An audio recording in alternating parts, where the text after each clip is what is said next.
설 연휴 이후 집단 감염이 잇따르면서 신규 확진자가 600명대로 올라섰습니다. 4차 유행 전조라는 전망이 나옵니다. 한국이 OECD 37개 회원국 중 가장 늦게 백신 접종을 시작하는 나라가 될 것으로 보인다는 지적에 복지부 장관이 접종이 늦지 않다는 입장을 내놨습니다. 청와대가 신현수 민정수석이 검찰 고위급 인사 과정에서 법무부와 이견을 보인 뒤 몇 차례 사의를 표했다고 했습니다. 그러면서도 이른바 조국 라인인 이광철 민정비서관과 신수석의 인사 관련 의견이 같았다며 갈등설을 부인했습니다. 국정농단 사건으로 실형을 선고받은 이재용 삼성전자 부회장이 5년간 취업 제한을 통보받았습니다. 생후 2주 된 아이를 폭행해 숨지게 한 부부가 멍 빨리 없애는 방법을 검색하는 등 범행 은폐에 급급했던 것으로 드러났습니다. 경찰은 제때 치료만 받았으면 아이가 살 수 있었을 것으로 보고 이들 부부의 살인 혐의를 적용했습니다. 2025년부터 고등학교에서도 대학처럼 원하는 과목을 선택해 듣는 고교 학점제를 도입합니다. 김정은 위원장 부인 리설주가 13개월 만에 공개석상의 모습을 드러냈습니다. 김정은과의 불화설을 잠재웠습니다.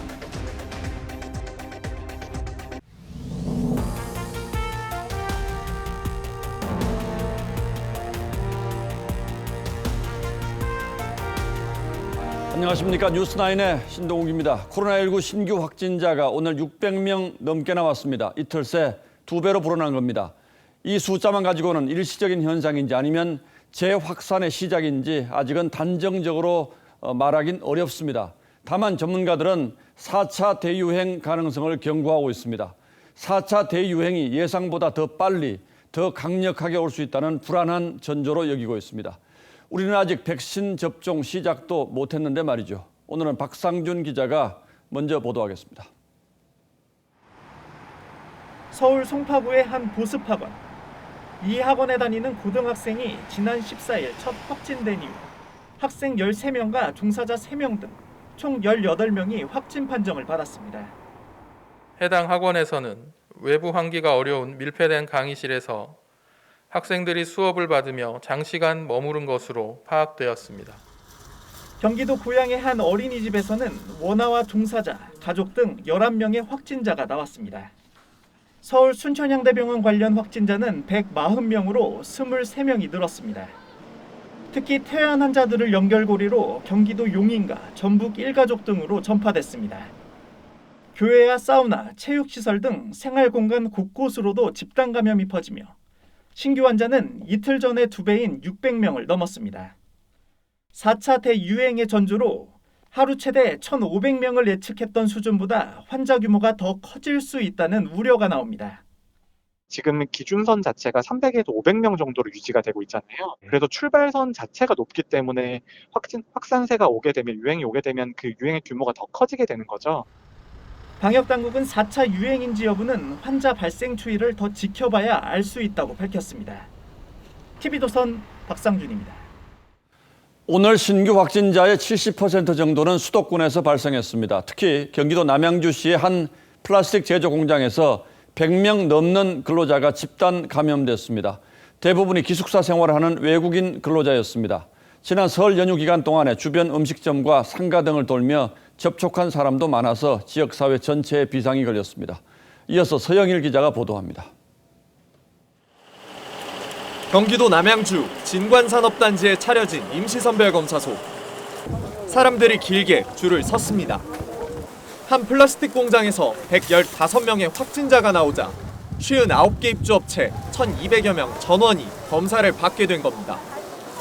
플라스틱 공장에서는 지난 13일 서울에서 검사받은 외국인 근로자가 처음 확진됐습니다. 그런데 통보는 이틀이나 지나서야 이루어졌습니다. 저희는 최초로 용산구 보건소로부터 유선 통보를 받은 것은 2월 15일 월요일 날 19시 16분이고요. 월요일 저녁에서야 첫 확진자는 병원으로 이송됐습니다. 다른 외국인 근로자들과 함께 좁은 기숙사에서 생활해 감염이 확산된 것으로 보입니다. 아시대요. 안방에 한 2명 정도 들어가고요. 바로 한 평 반 정도? 한 평 반 정도에다가 한 2명 정도 있어요. 더욱이 확진자 상당수는 설 연휴에 공장 밖으로 나간 것으로 확인됐고 근로자 2명은 아직 복귀하지 않아 지역사회 전파도 우려됩니다. 충남 아산의 보일러 공장 집단 감염은 누적 확진자가 129명으로 늘었습니다. TV조선 서영일입니다. 이렇게 신규 확진자 수가 600명대로 껑충 뛰면서 대통령이 공언했던 영업 제한 최소화 방침도 흔들리고 있습니다. 3월로 예정됐던 거리두기 개편안 적용 시점도 다소 늦춰질 가능성이 있습니다. 하지만 이 상태로 더 이상 버틸 수 없다는 자영업자들의 아우성은 오늘도 길거리에서 이어졌습니다. 황병준 기자가 취재했습니다. 유흥업소 업주들이 머리에 붉은 띠를 두르고 거리로 나왔습니다.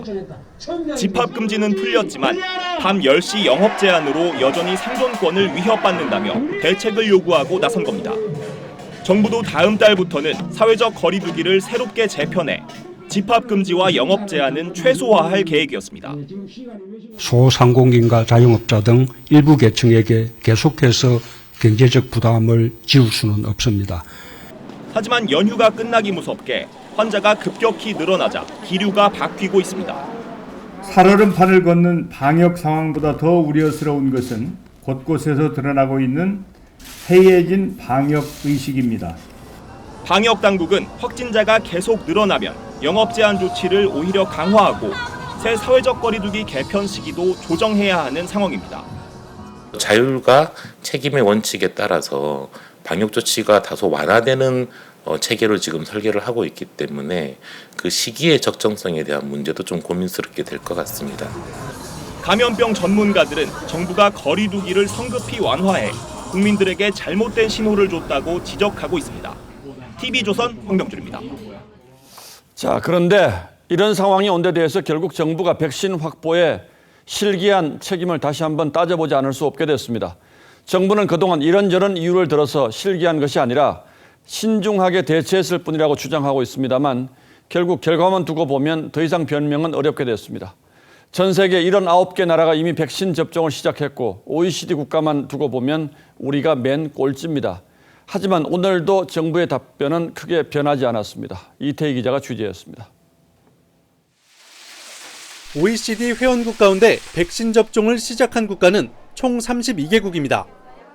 일본, 호주 등 4개국도 늦어도 이달 22일까지는 접종을 시작할 예정이어서 26일 시작 예정인 우리나라가 OECD 꼴찌가 됩니다.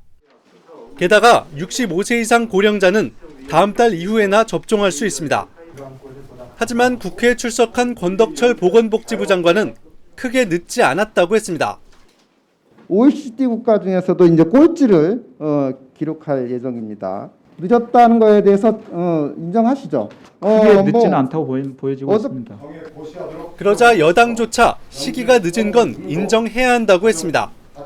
빨리 접종을 완료해서 집단 면역을 생기게 하냐 측면에서는 저는 우리 방역 당국이 그렇게 자신 있게 얘기하기 어렵다 생각합니다. 공급 시기나 물량을 확보하는 시기에 있어서 제한이 있었다라는 말씀. 야당은 백신 접종의 국가 재정 외에도 소요 재원의 10%인 건강보험 3천억 원이 투입되는데 정부 여당이 무료 접종이라며 가짜 뉴스를 퍼뜨린다고 지적했습니다. 국민이 낸 보험료로 운영하는 건보 재정에서 접종비를 조달하면 이게 무료 접종입니까? 유료 접종입니까? 하지만 여당은 2009년 신종플루 때도 당시 여당이 건보 재정을 쓰며 무료 접종이라고 표현했다고 반박했습니다. TV조선 이태희입니다. 예, 앞서 보신 것처럼 정부는 여전히 우리가 늦은 게 아니라고 주장하고 있습니다만 일찌감치 접종을 시작한 다른 나라들을 보면 우리 정부의 말을 납득하기 어렵습니다. 우리보다 더 어려운 상황이었지만 백신 접종을 일찍 시작한 나라들이 지금은 어떤 형편인지 유혜림 기자가 살펴봤습니다. 지난해 12월부터 백신을 접종한 이스라엘은 전 국민의 40%가 1차 접종을 했습니다. 60세 이상 고령층은 80%가 2차 접종까지 마쳤습니다. 이 결과 지난 주말 발생한 신규 확진자 중 60세 이상 고령층은 7%에 불과했습니다. 대부분은 40대 미만이었습니다. באי התחסנות היא לאין ארוך, בשיעורים עצומים יותר גדולה מהאי נוחות הקטנה של דקירה של התחסנות. 미국도 감소세입니다. 신규 확진자는 53,800여 명으로 넉 달 만에 가장 적었습니다. 파우치 감염병 연구소장은 5월 중순부터는 일반인 접종이 가능할 거라고 예상했습니다. 1월 초 하루 확진자가 6만 8천 명을 넘었던 영국도 1만 명대로 줄었습니다. 접종 국가들이 뚜렷한 감소세를 이끌면서 지난주 지구촌 확진자는 그전주에 비해 16% 줄었습니다. The number of reported cases of COVID-19 globally has now declined for the fifth consecutive week. 누적 확진자가 42만 명에 육박한 일본은 오늘부터 화이자 백신 접종을 시작했습니다. 다만 일본 정부는 긴급 사태는 당분간 유지하기로 했습니다. TV조선 유혜림입니다. 그런데 돌이켜 생각해 보면 정부가 왜 그렇게 백신 문제에 대해서 자신만만해했는지 의문이 적지 않습니다. 애당초 잘못이 있었는데 그 책임을 피하기 위해서 그렇게 말한 것인지, 그건 아니지만 어쩌다 보니 사정이 이렇게 된 것인지, 그것도 아니면 아직도 정부의 판단이 맞는다고 생각하는 것인지 도무지 진실을 알 수가 없습니다. 정부가 말을 해주지 않으니 저희가 따져보겠습니다. 자, 윤슬기 기자. 네. 일단 다른 나라들의 백신 접종 진도부터 다시 한번 점검해 볼까요? 네, 현재 백신 접종률이 가장 높은 나라는 이스라엘로 인구의 45%가 맞았습니다. 영국은 인구의 23%, 미국은 12%, 칠레는 11%가 접종을 마쳤고 80개국 가까운 나라가 접종을 진행 중인 것으로 파악됩니다. 우리나라는 OECD 37개국 가운데 가장 늦은 오는 26일 첫 접종을 시작하죠. 진도가 상당히 나갔군요. 효과는 어떻게 나타나고 있습니까? 최근 열흘간 전 세계 확진자 수는 44만여 명에서 20만 명대까지 떨어지는 등 대체로 감소세를 보이고 있습니다. 이 기간 국내 확진자 수는 372명에서 400명, 500명대로도 뛰더니 오늘은 600명을 넘었죠. 물론 전부 백신 때문이라고 하기는 어렵지만 이 백신을 맞고 있는 미국과 영국에서 환자 수가 한 달여 만에 82에서 85%가 급감했다는 점에서 백신이 영향을 미쳤을 가능성은 있습니다. 예, 다른 나라들의 백신 접종 진도 그리고 그 효과에 대해서 돌이켜보면 그동안 우리 정부가 해온 말들과는 좀 다른 것 같아요. 네, 관련해서 대통령 발언 먼저 들어보시죠. 접종의 시기라든지 그다음에 집단 면역의 형성 시기 이런 면에서 다른 나라들하고 비교해 보면 한국은 결코 늦지 않고 오히려 더 빠를 거라고. 이 밖에 정부의 주요 백신 약속들로는 화이자 백신 6만여 명 분이 이르면 2월에 들어온다. 지난달 말 정세균 총리의 말이죠. 접종 우선순위는 요양병원 고령자다. 충분한 물량을 확보했다 등이 있습니다. 하지만 화이자 백신은 3월 도입 가능성이 높아졌고 65세 이상 접종은 4월 이후, 그리고 1분기 확보 백신은 서울시 인구의 15%인 150만 명 분으로 나타났죠. 그리고 정부는 그동안 이 백신이 안전한지 아직 확실치 않기 때문에 신중하게 접종할 필요가 있다, 이런 말도 하지 않았습니까? 그렇습니다. 문 대통령은 지난해 말 속도보다 중요한 게 안전성이라고 했고, 여당과 정부에선 백신 부작용으로 안면 마비를 거론하거나 접종이 늦어지는 거를 다행이라고도 했습니다. 그런데 접종은 거의 마지막으로 하면서 첫 접종 백신인 아스트라제네카부터 안전한지 잘 모르겠다는 상황입니다. 말이 앞뒤가 잘 맞지 않죠. 첫 단추부터 백신 확보를 안이하게 접근해서 늦어진 것이 OECD 국가 대비해서 집단 면역 형성 자체가 자칫하면 4, 5개월 이상 늦어질 것 같아요. 예, 지금 와서 보면 어떤 측면에서 보더라도 정부의 판단 착오 같은데 정부가 그걸 인정하기가 참 싫은 것 같습니다. 그렇습니다. 예, 윤슬기 기자 잘 들었습니다.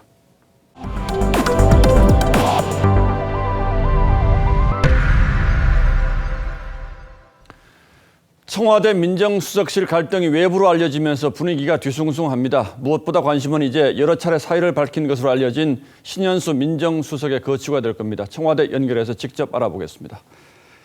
김정우 기자. 네, 청와대입니다. 신현수 민정수석이 사표를 냈다는 사실은 청와대가 공식적으로 인정을 했죠. 네, 청와대는 오늘 종일 당혹스러운 분위기였습니다. 오늘 오전 고위 관계자가 기자들과 만나 신 수석 사의 표명에 대해 설명을 했는데요. 최근 검사장급 인사를 놓고 박범계 법무장관과 신현수 민정수석 사이에 이견이 있었고 박 장관 안을 대통령이 결재하자 신 수석이 그만두겠다 이런 의사를 몇 차례 밝혔다는 겁니다.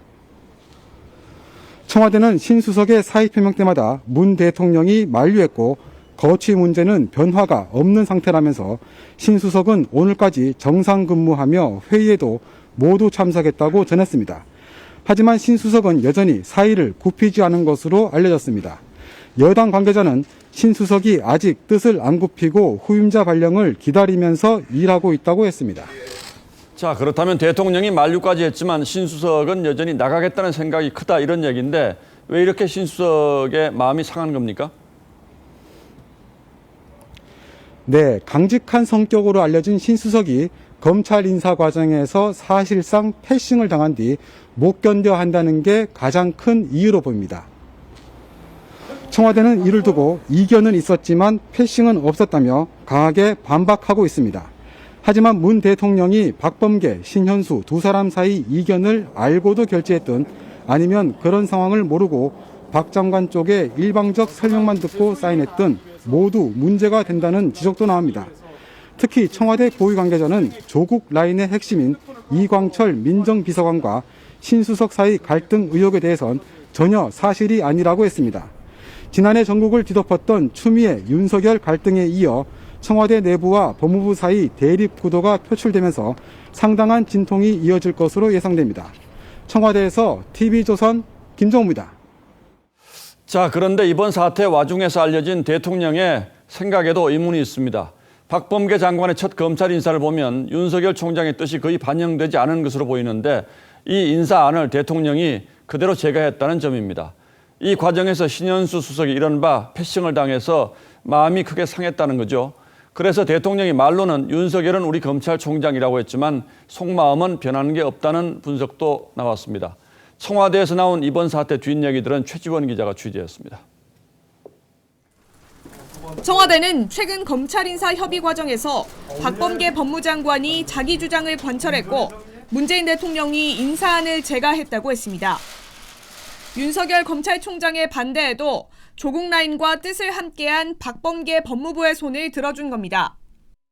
무엇보다 중간에서 인사안을 조율하려던 신현수 민정수석의 뜻이 묵살됐거나 아예 패싱됐을 수 있는데 결과적으로 신 수석의 의견은 배제됐다는 걸 청와대도 인정한 셈입니다. 문 대통령은 과거 추미애 전 법무장관과 윤석열 총장 간 갈등에 대해 두 차례나 사과했고 국민들께 걱정을 끼치고 있어 대통령으로서 매우 죄송한 마음입니다. 함께 이렇게 협력해 나가야 될 그런 관계인데 국민들께 정말 송구스럽습니다. 갈등이 반복되지 않을 거라고 했지만 국민들을 염려시키는 그런 갈등은 다시는 없으리라고 기대를 하고 있습니다. 이번에도 조국 라인의 뜻을 존중한 박 장관의 손을 들어줬습니다. 이를 두고 여권 일각에선 문 대통령이 신 수석을 기용한 취지와는 다른 인사안을 수용할 만큼 검찰 수사에 부담을 느끼고 있는 것 아니냐는 관측도 나옵니다. 청와대는 조국 라인 핵심인 이광철 민정비서관은 사표를 낸 적이 없다는 입장이지만 여권에선 조국 라인을 정리하는 문제를 두고 이 비서관의 거취 논란이 있었던 걸 부인하기 어렵다고 평가하고 있습니다. TV조선 최지원입니다. 파문이 커지자 여권에서는 신현수 수석의 처신을 지적하는 목소리들이 나오기 시작했습니다. 대통령의 참모로서 무책임한 행동을 했고 공격의 빌미를 제공한 데 대한 불만의 목소리들입니다. 야당은 결국 청와대 조국 라인이 위계를 무시하고 수석을 허수아비로 만든 사건이라고 평가했습니다. 이어서 차정성 기자입니다. 지난해 말 청와대는 현 정부 들어 첫 검찰 출신 민정수석을 발탁하며 민심을 가감없이 전달할 적임자라고 했습니다. 권력기관 개혁 완성과 국민들의 민심을 대통령께 가감없이 전달할 적임자입니다. 하지만 신현수 민정수석이 박범계 장관의 검찰 고위급 인사안에 반대했다는 사실이 알려지자 분위기는 싸늘해졌습니다. 민주당은 공식 입장을 내진 않았지만 한 의원은 대통령을 모시는 사람이면 좀 참아야 되는 거 아니냐며 모양새가 좋지 않다고 했습니다. 더 노골적인 비판도 나옵니다. 친조국 성향인 황희석 열린민주당 최고위원은 수석도 비서일 뿐 무책임한 처신이라고 했습니다. 국민의힘은 조국 라인 핵심인 이광철 비서관이 신현수 수석을 허수아비로 만든 것이라고 비판했습니다. 민정수석까지 무력화시키면서 정권 비위 수사를 막으려 한다는 비판도 나옵니다. 검찰 출신 수석을 포용하는 코스프레는 또 계속하고 싶고 청와대는 차라리 조국 전 장관을 민정수석으로 다시 불러들이십시오. 김근식 교수는 옳지 않은 왕의 지시에는 직을 걸고 직언을 올리는 게 충신이라며 간신천하이자 레임덕의 명백한 징후라고 했습니다. TV조선 차정승입니다. 자, 그렇다면 이 뉴스는 또 어떻게 보실지요? 법무부가 수감 중인 이재용 삼성전자 부회장에게 취업 제한 조치를 통보했습니다. 횡령으로 유죄 판결을 받은 사람은 일정 기간 동안 관련 업체에 취업할 수 없도록 한 관련 법에 따른 건데 이 부회장은 내년에 출소를 해도 2027년에야 경영에 복귀할 수 있습니다. 최민식 기자가 보도합니다. 이재용 삼성전자 부회장은 박근혜 전 대통령 등에게 회사 돈 86억여 원을 횡령해 뇌물을 준 혐의로 지난달 징역 2년 6개월형을 선고받고 법정 구속됐습니다. 이 부회장과 특검팀 모두 재상고를 포기하면서 형은 그대로 확정됐습니다. 법무부는 최근 이 부회장 측에 출소 이후 5년 동안 취업할 수 없다고 통보했습니다. 특정경제범죄법은 5억 원 이상을 횡령해 처벌을 받으면 범죄 행위와 관련 있는 기업에 취업을 할 수 없도록 하고 있습니다. 이 부회장은 내년 7월에 출소하는데 2027년 하반기에나 경영에 복귀할 수 있습니다. 김승현 하나그룹 회장도 2014년 배임 혐의로 징역형의 집행유예가 확정된 뒤에 총 7개 계열사 대표이사직과 경영 일선에서 물러났습니다. 이 부회장의 조기 경영 복귀 방법이 아예 없는 것은 아닙니다. 법무부의 취업 승인 허가를 받으면 가능합니다. 삼양식품 김정수 대표가 대표적인 사례입니다. 삼성 측은 이와 관련해 공식 입장은 없다고 밝혔습니다. 이 부회장은 현재 삼성전자의 부회장인데 비등기 임원으로 무보수로 일하고 있습니다. TV조선 최민식입니다. 작년 우리 기업들이 코로나 사태라는 최악의 상황 속에서도 비교적 선방했다는 평가가 있습니다만 그 속사정을 들여다보면 꼭 그렇지도 않습니다. 작년 우리 기업들의 영업이익을 보니까 반도체를 빼고 나면 평균 10% 이상 준 것으로 나타났습니다. 반도체 호황으로 착시가 생긴 겁니다. 오현주 기자입니다. 지난해 우리 수출은 반도체가 떠받쳤습니다. 삼성전자는 역대 4번째로 많은 영업이익을 올렸고 SK하이닉스는 전년보다 84.8% 더 벌었습니다. 반도체는 아시다시피 5개월 연속 증가하고 있고요. 코로나 재확산에 따른 사회적 거리 두기 강화 등으로 반도체 경기가 호조를 나타냅니다. 지난해 326개 국내 기업의 평균 실적도 코로나 위기 속에서 전년보다 0.6% 소폭 늘었습니다.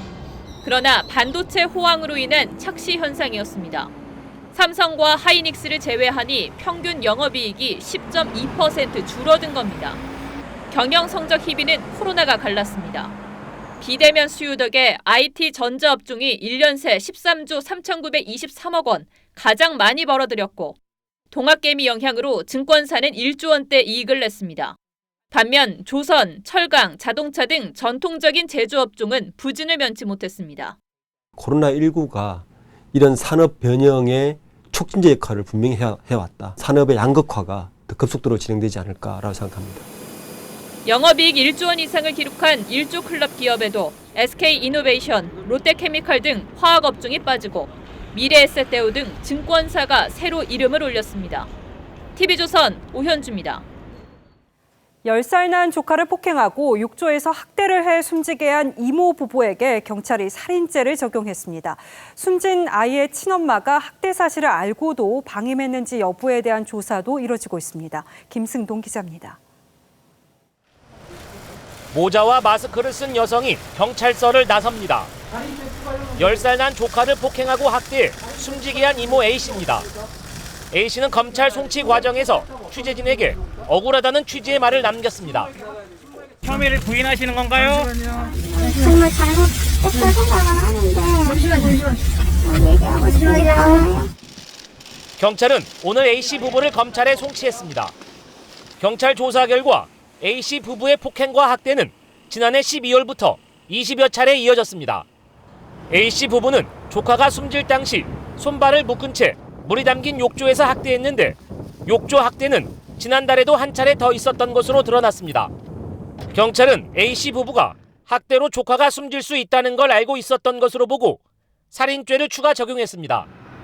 경찰은 숨진 조카의 친엄마도 아동복지법상 방임 혐의로 입건해 조사하고 있습니다. 친엄마가 이모 부부에게서 아이를 체벌했다는 메시지를 받고도 아무 조치를 하지 않은 겁니다. 경찰 신상공개위원회는 A씨 부부의 자녀 등에 대한 2차 피해를 우려해 신상공개는 하지 않기로 했습니다. TV조선 김승돈입니다. 네, 앞서 전해드린 이 사건을 검색하면서 자신이 저지른 학대를 은폐하려 했던 부모도 있습니다. 생후 2주 된 아기를 폭행해서 숨지게 한 부부인데 멍 빨리 없애는 방법도 검색했던 것으로 드러났습니다. 경찰은 이들이 아기의 죽음을 사고로 위장하는 사이에 아이가 사망했다고 보고 살인 혐의를 적용했습니다. 박건우 기자입니다. 경찰은 A씨 부부가 생후 2주 된 아들을 침대에 내던지거나 때리는 등 7차례의 학대 사실을 확인했습니다. 사건 당일인 지난 9일에는 아기가 호흡곤란 등 이상 증세를 보이자 A씨 부부는 범행 은폐 시도를 했다고 밝혔습니다. A씨 부부는 119에 신고하기 전 인터넷으로 멍 빨리 없애는 방법 등을 검색했습니다. 이 밖에 용인 10살 조카 학대 사건을 검색하면서 119 신고는 늦어졌습니다. 경찰은 아이가 제때 치료를 받았더라면 살 수 있었을 것이란 전문의 소견 등을 바탕으로 20대 부부에게 살인 혐의를 적용했습니다. 아동학대로 처벌받을까 두려워서 바로 병원에 가지 못했다. 이런 결과를 토대로 저희는 부작위에 의한 살인죄로. 당초 아이가 침대에 떨어져 숨졌다고 발뺌하던 A씨 부부는 아기의 사인이 외상성 뇌출혈이란 부검 결과가 나오자 범행을 인정했습니다. A씨 부부는 경찰 조사 과정에서 반성 대신 서로에게 책임을 전가하고 있는 것으로 알려졌습니다. A씨 부부는 지난해 2월 태어난 지 석 달째인 큰딸을 학대한 혐의로 기소됐지만 증거 불충분으로 무죄 판결을 받았습니다. TV조선 박건우입니다. 악마나 다름없는 어른들이 저지른 사건 하나 더 전합니다. 양부모에 의해서 사망한 정인이 소식입니다. 이 정인이 몸에서 멍 자국 등이 발견되자 어린이집 원장은 아이를 병원에 데려가고 경찰에 신고하기도 했죠. 이 어린이집 원장이 정인이 양부모 재판에서 아이가 떠나기 전날 모습을 전했는데요. 윤재민 기자가 들었습니다. 정인이가 다녔던 어린이집 교사와 원장은 지난해 3월부터 8개월 동안 이어진 양부모의 학대 정황을 기록해왔다고 진술했습니다. 처음 어린이집에 왔을 땐 웃음도 많고 또래보다 발달도 빨랐지만 3주 뒤부터 얼굴과 몸에 멍과 상처가 발견됐기 때문이었습니다. 거의 매주 새로운 상처가 발견될 때마다 찍은 사진만 10차례에 달해 학대 증거물로 제출했습니다. 지난해 5월 허벅지 멍과 배에 난 상처를 보고 강서 아동보호 전문기관에 신고했을 당시 정인이 아빠가 베이비 마사지를 하다 멍이 든 것 같다고 양모가 둘러댄 사실도 증언했습니다. 지난해 9월 23일 2달여 만에 다시 등원한 정인이를 본 어린이집 원장은 너무 야위어 다른 아이가 돼 있었다고도 했습니다. 당시 병원에 데려간 이유도 그냥 마른 정도가 아니라 TV에 나오는 기아에 시달리는 아이처럼 보였기 때문이라고 했습니다. 숨지기 전날인 지난해 10월 12일 마지막으로 등원한 정인이가 모든 것을 포기한 듯 걸으려고도 하지 않았다며 울먹였습니다. 재판이 끝난 뒤 양부모는 각각 승용차와 호송 차량으로 법원을 빠져나갔습니다. 이 과정에서 일부 시민이 양모가 탄 호송차가 나가지 못하게 도로를 막아서기도 했습니다.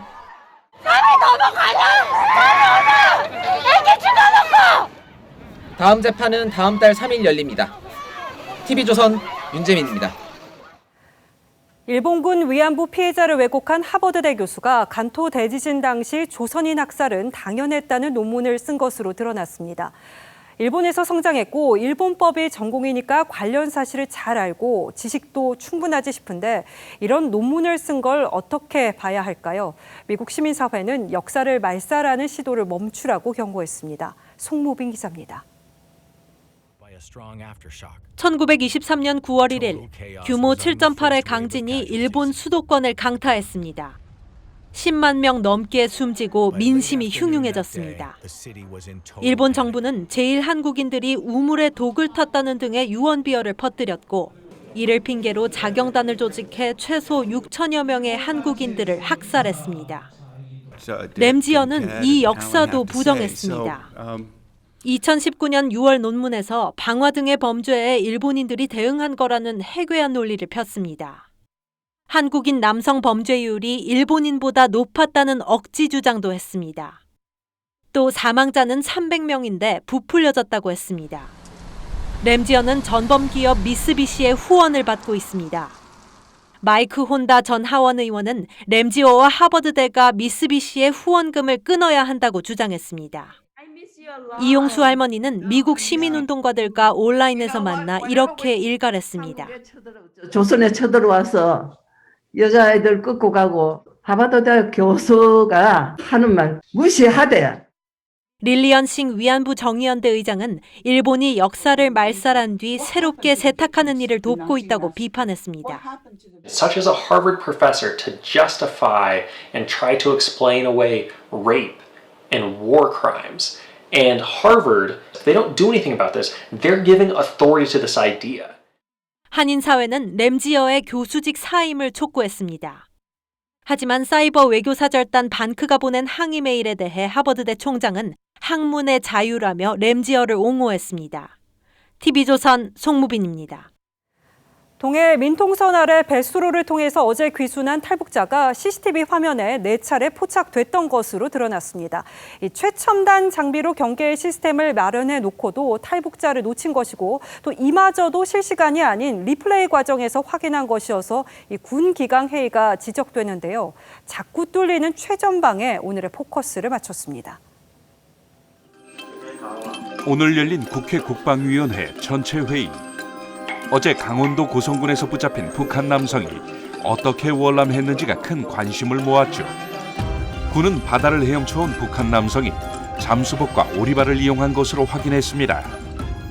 철책 밖 해안에서 발자국과 함께 어민들이 이용하는 일명 머구리 잠수복 등 장비가 발견된 겁니다.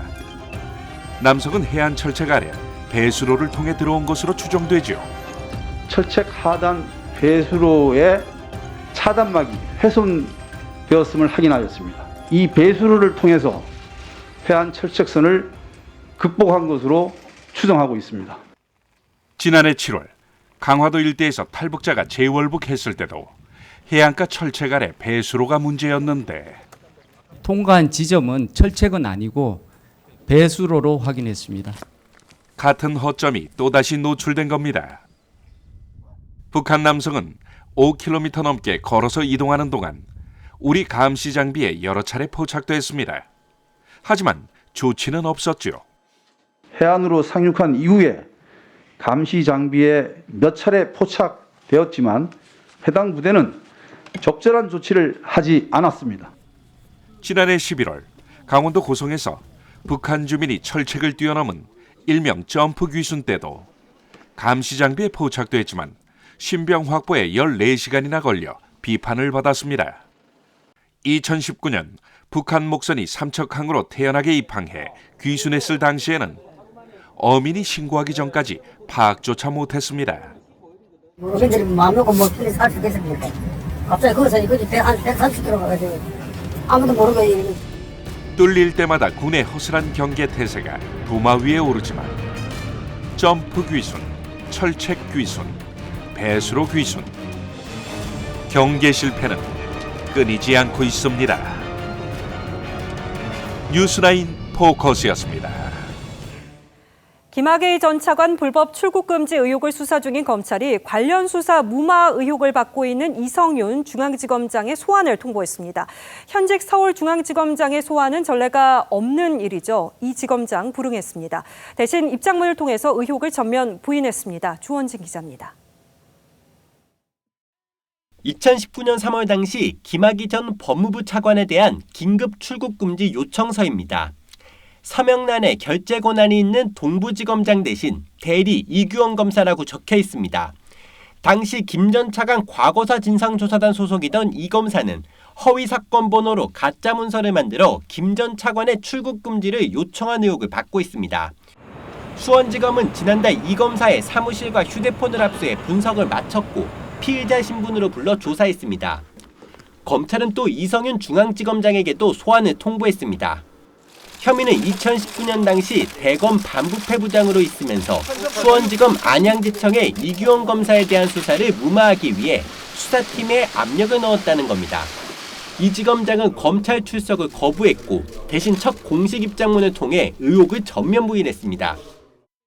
이 지검장은 당시 적법하고 통상적인 지휘가 이뤄졌다며 수사를 중단하도록 외압을 행사한 적은 없다고 반박했습니다.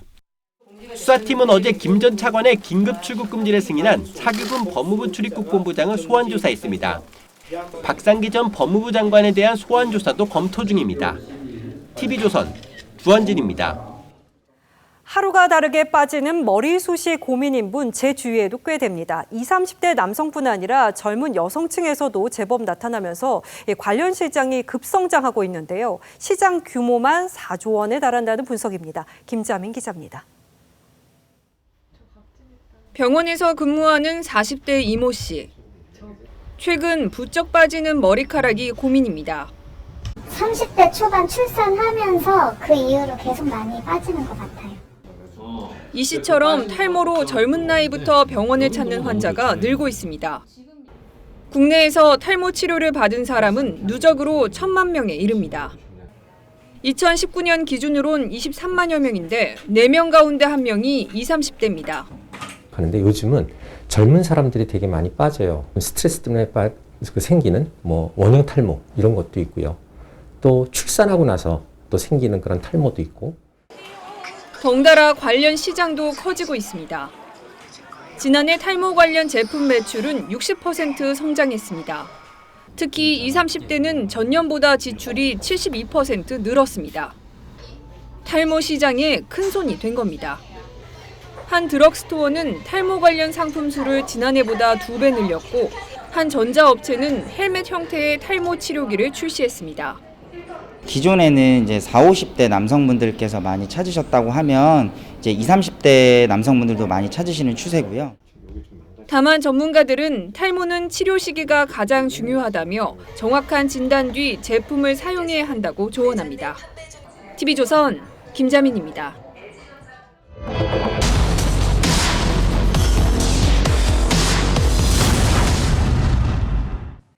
네, 국내에서도 반려동물의 코로나 감염 사례가 나오면서 반려동물용 마스크가 등장했습니다. 패스크라고 불린다는데 씌워야 하는 건지 효과는 있는 건지 소비자 탐사대 황민지 기자입니다. 최근 고양이 코로나 감염 사실이 잇따라 전해지자 반려동물 외출이 불안하다는 사람들.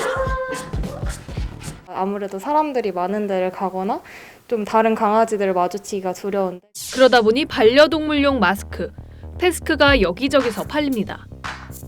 사람처럼 반려동물도 코와 입을 막아 바이러스 감염을 막아준다는 건데 패스크를 구매해 착용시켜봤습니다. 씌우자마자 불편한 듯 발버둥치고 결국 앞발로 벗겨냅니다. 또 다른 개는 마스크를 썼지만 금세 숨소리가 거칠고 신음까지 냅니다. 숨을 잘 못 쉬는 것 같아요. 냄새를 잘 못 맡는지 평소 산책 경로를 벗어나 엉뚱한 길로 가기도 합니다. 냄새를 지금 못 맡고 있는 것 같아요. 후각으로 많은 정보를 처리하는 개들이 스트레스를 받을 수 있다는데 냄새를 충분하게 지나다니며 맡아야지만 오히려 개들 스트레스는 풀어질 수밖에 없거든요. 방역 효과는 어떨까? 이런 반려동물 마스크가 침방울 차단 능력이 있는지 식약처 기준에 따라 직접 시험해 보겠습니다. 마스크 한쪽에 물을 붓고 30분을 뒀더니 일반 KF94는 물이 새지 않았지만 패스크는 4개 중 3개가 물이 샜습니다. 찐방울 차단 성능이 의심스러운 상태. 더욱이 동물 주둥이에 패스크를 밀착시키기도 쉽지 않습니다. 평소에 착용하기에는 강아지들이 좀 스트레스 많이 좀 받을 것 같아서 패스크가 오히려 반려동물 건강에 해로울 수 있다는 경고까지 나옵니다. 반려견의 경우에는 피부에 땀샘이 없어서 호흡을 통해서 체온을 조절하거든요. 호흡곤란을 유발할 수 있고요. 반려동물 코로나를 예방하려면 마스크보단 산책 시 다른 동물과의 접촉을 자제하고 낯선 사람이 만지거나 입맞춤을 하는 행위는 자제하는 것이 좋습니다. 반려동물이 발열과 기침, 호흡곤란 등 증세를 보이면 검사 대상이 되고 감염이 확인되면 격리해야 합니다. 소비자탐사대 황민지입니다. 예, 다음 뉴스입니다. 집값 안정에 명운을 걸라는 대통령의 주문 하루 만에 4기 신도시 후보지를 6월 말까지 밝히겠다는 정부 발표가 나왔습니다. 하지만 3기 신도시 토지 보상도 안 끝났는데 또 무슨 4기 신도시라는 비판이 나오고 있습니다. 정부가 책임도 못 질 말잔치만 벌이는 것 아니냐는 우려도 있습니다. 그 이유를 지선호 기자가 설명하겠습니다. 주택 가격과 전월세 가격을 조속히 안정시키는데 부처의 명운을 걸어주기 바랍니다. 문 대통령의 동료가 나오자 정부는 오늘 25만 호에 달하는 소위 4기 신도시 후보지를 6월까지 발표하겠다고 밝혔습니다. 25만 호는 저희들이 빠르면 4월 내에 시도와 협의가 되는 대로 바로바로 발표를 할 거고 빠르면 2월 말이나 3월 초에 1차분부터. 하지만 현실은 지지부진입니다. 서울 태릉 골프장 부지에 10,000가구를 짓겠다는 지난해 8월 발표는 초기 단계인 지구 지정부터 지자체와 주민 반발로 계속 미뤄지고 있습니다. 특히 태릉의 경우 상반기 중에 지구 지정 및 태릉 골프장 부지는 올해 하반기에 공공주택 지구 지정을 추진하고 공공이 보유한 땅 개발도 이렇게 미뤄지는데 재산권 침해 논란 속에 민간 참여를 전제로 하는 이사 대책이 얼마나 실현될지 의문이라는 지적입니다. 정부가 2년 전 내놓은 3기 신도시도 토지주 반발로 보상 절차조차 순탄치 않은 상황입니다. 가시적인 성과를 내기 위해서는 지자체와 지역 주민 같은 이해 당사자들과 협의를 얼마나 빨리 이끌어내느냐가 관건이 될 것으로. 정부의 주택 대책이 시장에서는 현실과 괴리된 말잔치로 받아들여질 수 있다는 우려가 커지고 있습니다. TV조선 지선호입니다. 집값 안정을 위한다며 정부가 잇따라 공급책을 내놓자 집값이 떨어지기는커녕 재건축 대상 아파트를 중심으로 집값이 다시 뛰고 있습니다. 임유진 기자가 그 현장을 돌아봤습니다. 서울 압구정동의 재건축 추진 아파트 단지. 3년 넘게 제자리 걸음이었지만 지난주 조합 설립 인가를 받았습니다. 정부가 지난해 2년 실거주를 해야 조합원 자격을 주겠다고 요건을 강화하자 법안 통과 전에 조합 설립을 서두른 겁니다. 많이 못 느끼시다 보니까 재건축에 대한 그런 진행 사항이 더딜 수밖에 없었죠. 근데 이제 6.17 대책 이후에 이제 실거주 요건이 생기다 보니까요. 이제 갑자기 마음이 급해지게. 인근 단지들도 이달 말 잇따라 조합 설립 총회를 앞두거나 조합 설립 인가를 기다리고 있습니다. 재건축 기대감이 커지자 가격도 들썩이고 있습니다. 이 지역의 전용 82제곱미터형은 최근 27억 원에 거래되며 최고가를 다시 썼습니다. 매물 자체가 귀하고 가격이 올랐어요. 최고가죠. 정부 규제가 오히려 재건축에 속도를 붙이고 가격을 상승시키는 규제의 역설 현상이 나타나는 겁니다. 목동과 여의도의 재건축 단지들도 안전진단을 통과하면서 집값이 상승하고 있습니다. 거래되면은 보통 이제 한 60% 정도가 신고가로 지금 되고 있고, 공공 쪽은 아예 여기는 생각들 자체를 안 하시는 것 같아요. 압구정과 여의도, 목동 아파트들은 모두 민간 재건축을 추진하고 있어 공공 재건축과 차별화가 될 거란 기대감도 작용한다는 분석입니다. TV조선 임유진입니다. 네, 대학은 원하는 과목을 선택해서 자기가 시간표를 짜는 학점제로 운영되죠. 4년 뒤 고등학교에서도 도입됩니다. 교육계에서는 선행학습이 심해질 것이라는 우려도 나오는데요. 최은영 기자가 보도합니다. 학교가 짜주는 공통 시간표 대신 진로나 적성에 따라 원하는 과목을 골라 개별 시간표를 짜고 수업을 듣는 게 고교 학점제입니다. 2018년부터 일부 학교에 시범 도입했는데 2025년에는 전국의 모든 고등학교로 확대됩니다. 우리 고등학교 공교육을 질적으로 혁신하며 우리 교육을 미래로 이끄는 중추적인 역할을 하게 될 것입니다. 일반고에서도 특목고 수준의 심화 전문 과목을 듣고 대학과 연계 수업도 가능합니다. 3년 동안 192학점을 수강하고 학업 성취율 40% 이상을 달성하면 졸업입니다. 하지만 전문성을 갖춘 교사들부터 확충해야 합니다. 고교 학점제를 도입 안착시키기 위해서는 특단의 교원 확충 대책부터 마련해야 한다고 생각합니다. 교사 수급에 따라 학교별 격차가 발생하거나 기간제 교사만 늘릴 수 있다는 우려도 나옵니다. 1학년 기초 공통 과목을 선행학습하려는 경향이 심화될 수 있다는 지적도 있습니다. 고등학교 1학년 내신이 대단히 중요해지죠. 고1 내신을 빨리 마무리 학습을 해야겠다라는 어떤 선행학습이 조성될 가능성이 높죠. 정교조도 대입제도 개선이 먼저라고 지적했습니다. TV조선 최은행입니다. 1년 넘게 모습이 보이지 않았던 리설주가 공개 석상에 등장해서 김정은과의 불화설을 잠재웠습니다. 또 얼마 전에 딸과 사이가 탈북했다는 사실이 전 세계에 공개된 김정은의 경고직이 전일춘 전 실장도 등장했는데 북한이 전 국민이 시청하는 방송에서 전 전 실장을 내세운 의도는 뭔지 김도영 기자가 보도합니다. 리설주가 김정은 위원장과 나란히 앉아 공연을 관람합니다. 총비서 동지께서 리설주 여사와 함께 극장 관람석에 나오시자 우렁찬 만세 환호를 타쳐오리었습니다. 리설주의 등장은 지난해 1월 설 기념 공연 관람 후 13개월 만입니다. 당시보다 약간 야위었지만 여유롭게 웃는 모습입니다. 그동안 나돌던 건강 이상설, 김정은과의 불화설은 잠잠해지게 됐습니다. 국정원이 어제 국회에 보고한 대로 코로나 방역 때문에 은둔한 걸로 보입니다. 특이 동향은 없고 아이들과 잘 놀고 있고. 탈북한 류현우 전 대사대리의 장인인 전일춘 전 39호 실장이 3년여 만에 북한 방송에 등장해 김정일과의 인연을 강조합니다.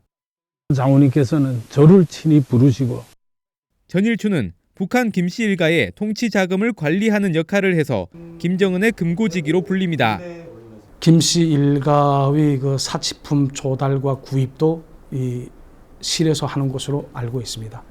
사위와 딸의 탈북에도 전일춘이 건재한 것은 김정일의 중학교 동기인데다 통치자금 관리에 기여한 공을 인정받은 걸로 분석됩니다. TV조선 김도영입니다.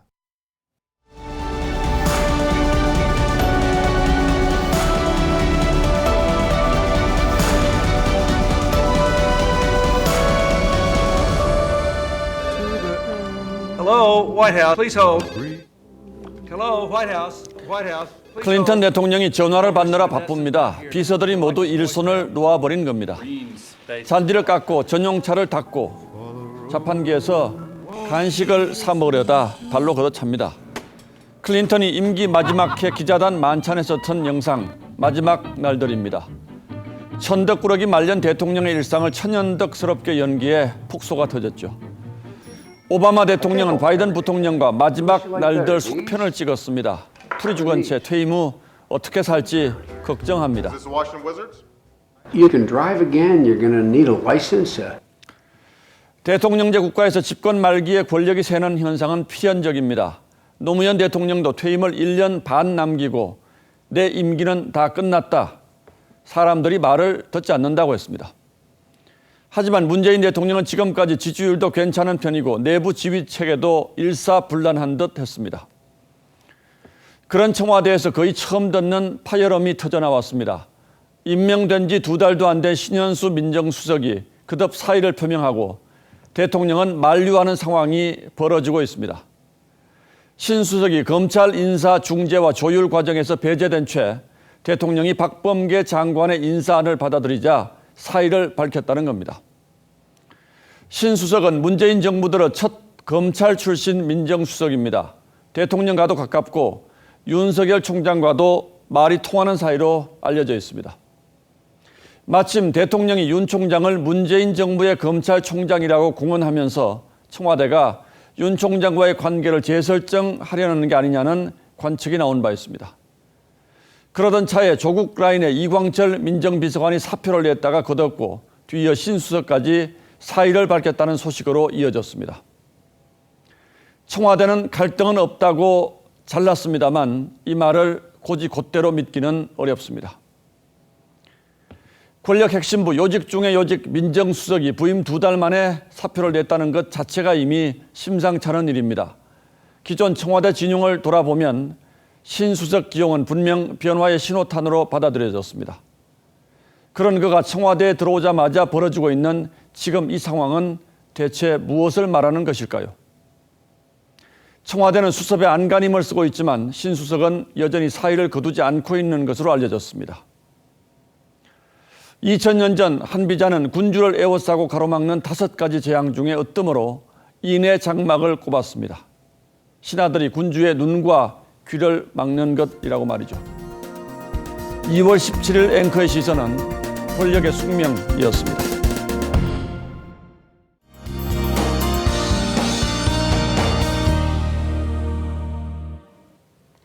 오늘 많이 추우셨죠? 내일도 오늘만큼 춥겠고요. 일부 지역은 내일이 절정으로 추운 곳도 있겠습니다. 내일 서울이 영하 10도, 춘천 영하 13도, 안동은 영하 11도까지 떨어지겠고요. 바람이 강하게 불기 때문에 실제 기온보다 더 낮은 것처럼 느껴지실 겁니다. 또 한편으로는 찬바람이 상쾌하게 느껴지기도 하는데요. 내일도 미세먼지 없겠고요. 공기가 깨끗하겠습니다. 충남 서해안과 호남 지역은 내일 오전까지 눈이 이어지겠습니다. 이미 많은 눈이 쌓여 있는 상태인데요. 최고 5에서 8cm가 더 쌓이겠습니다. 그래도 금요일부터는 눈이나 비 소식이 없습니다. 그리고 추위도 차츰 풀리겠습니다. 날씨였습니다. 2월 17일 수요일 뉴스9는 여기서 모두 마치겠습니다. 시청해주신 여러분 고맙습니다.